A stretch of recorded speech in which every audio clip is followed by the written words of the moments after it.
Well, good afternoon everybody, and welcome to Captain Jock's Beginner's Guide to Simple Cooking.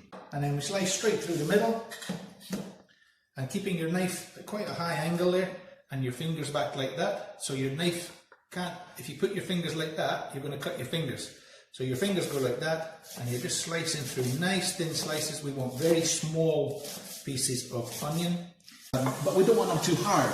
If they're too hard, not very much fun in a curry.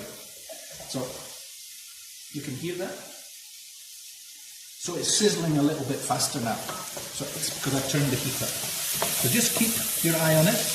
You don't want this to burn. And we're going to put a lump right into the middle like that. Hopefully you've got a bit of everything in there. Make sure there's carrots and plenty sauce there.